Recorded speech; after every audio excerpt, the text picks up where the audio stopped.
Okay, నమస్కారం. నా పేరు బి శ్రీరాములు. నేను యూటీఎఫ్ జిల్లా కార్యదర్శిగా 7 సంవత్సరాల నుంచి మార్కాపూర్ ప్రాంతీయ మండలాలు పనిచేస్తున్నాను.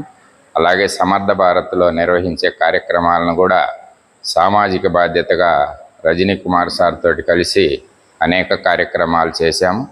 మరి నేను ప్రజెంట్ ప్రైమరీ హెడ్ మాస్టర్గా పనిచేస్తూ ఉన్నాను. సుంకేసులో విద్యార్థులను భావి భారత పౌరులుగా తీర్చిదిద్దేటటువంటి ఒక బృహత్తర కార్యక్రమము ఉపాధ్యాయుడిగా మా మీద ఉంది.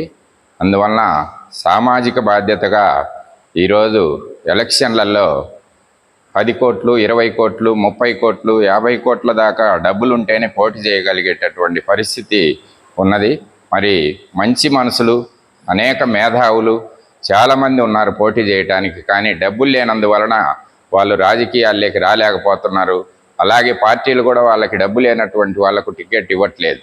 కాబట్టి ఈరోజు మామూలు విలేజ్ పీపులే కాకుండా మరి టౌన్లో ఉన్నటువంటి యువకులు కానీ, అలాగే చదువుకున్నటువంటి చిన్న చిన్న ఎంప్లాయీస్ కూడా ఈరోజు డబ్బులు తీసుకుంటా ఉన్నారు ఓటు కోసం.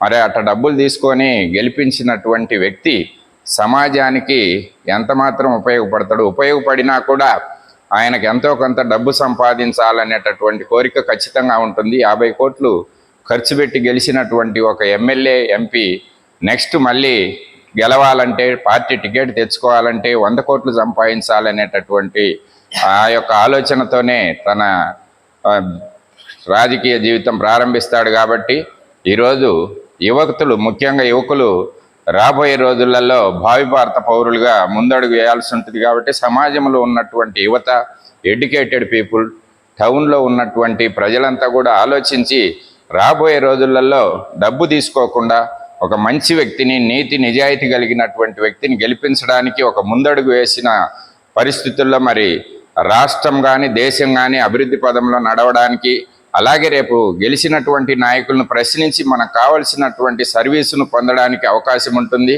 అట్లా కాకుండా ఈరోజు డబ్బు లేనటువంటి మంచి వాళ్ళను గెలిపించుకోవడానికి అవకాశం లేకపోవటం వలన కార్పొరేట్ శక్తులు, బడా బిజినెస్ వ్యక్తులు వచ్చి ఈరోజు రాజకీయాల్లో పోటీ చేస్తూ ఉన్నారు. వాళ్ళు పోటీ చేసి మరి ఖచ్చితంగా ప్రతి ఒక్క ఎమ్మెల్యేకి కానీ, ఎంపీకి కానీ వారి యొక్క ప్రధానమైనటువంటి బిజినెస్లు కూడా, ప్రజల సేవతో పాటు బిజినెస్లు కూడా అభివృద్ధి చేసుకోవడానికి అవకాశం ఉంటుంది.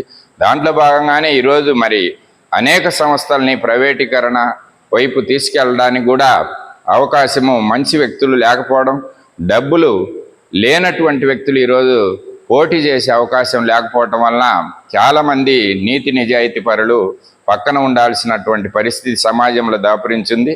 కాబట్టి ప్రతి ఒక్క యువకుడు, ప్రతి ఒక్క విద్యావేత్త, ప్రతి ఒక్క పౌరుడు ఆలోచించి ఓటు వేసే ముందు మనం తీసుకునేటటువంటి ఆ 3000, 4000 తోటి మన యొక్క ఇమేజ్ పడిపోవటమే కాకుండా రాష్ట్ర అభివృద్ధి, దేశ అభివృద్ధి కుంటుపడుతుందని ఆలోచించి మరి రాబోయే రోజులలో నీతిగా, నిజాయితీగా ఒక మంచి వ్యక్తిని గెలిపించడానికి కృషి చేసినప్పుడు రాష్ట్రము, దేశము బాగుపడుతుంది.